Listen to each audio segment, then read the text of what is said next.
सुप्रभात। द्वंद्व ही विषमता है, द्वंद्व ही विषमता है।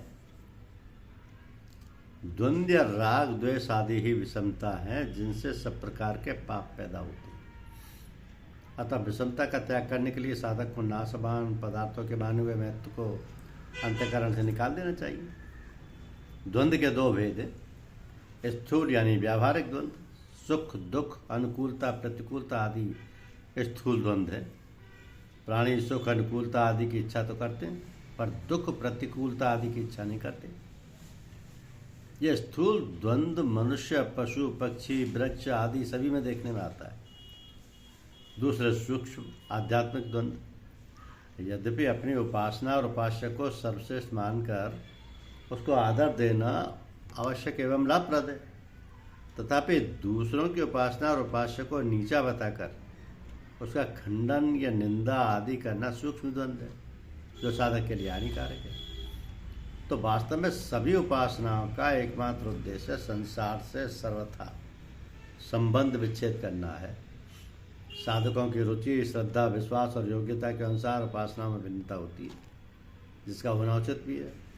अतः साधक को उपासनाओं की भिन्नता पर दृष्टि न रखकर उद्देश्य की अभिन्नता पर ही दृष्टि रखनी चाहिए। दूसरे की उपासना को न देखकर अपनी उपासना में तत्परतापूर्वक लगे रहने से उपासना संबंधी सूक्ष्म द्वंद्व स्वतः मिट जाता है।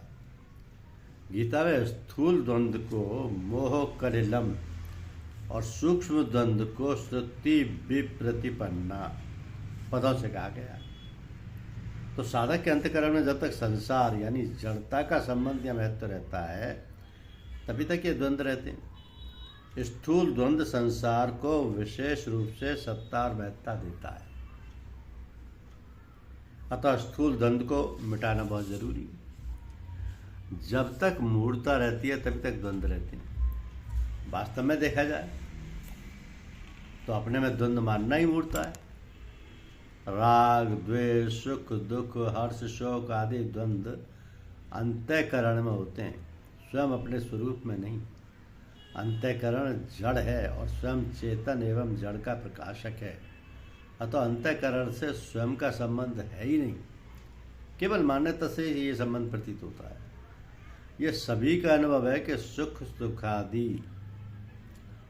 दुखादि द्वंद्वों के आने पर हम तो वही रहते हैं। ऐसा नहीं होता कि हम सुख आने पर हम और होते हैं तथा दुख आने पर और, परंतु मूर्तवश इन सुख दुखादि से मिलकर सुखी और दुखी होने लगते हैं।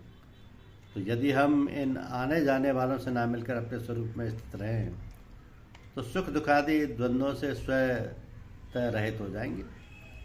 इसलिए साधक को बदलने वाली अर्थात आने जाने वाली अवस्थाओं सुख दुख हर्ष शोक आदि पर दृष्टि न रखकर कभी न बदलने वाले अपने स्वरूप पर ही दृष्टि रखनी चाहिए जो सब अवस्थाओं से अतीत है। तो गीता में भगवान राग द्वेष आदि द्वंद्वों से मुक्त होने का बड़ा सुगम उपाय बताया भगवान ने कि अनुकूलता प्रतिकूलता में राग द्वेष छुपे हुए हैं। उनसे बचने के लिए साधक को केवल इतनी सावधानी रखनी है कि वो उनके वश में ना हो। तात्पर्य है कि राग द्वेष दिखने पर भी साधक इनके वशीभूत होकर तदनुसार क्रिया ना करे, क्योंकि क्रिया करने से ही ये पुष्ट होते हैं। धन्यवाद।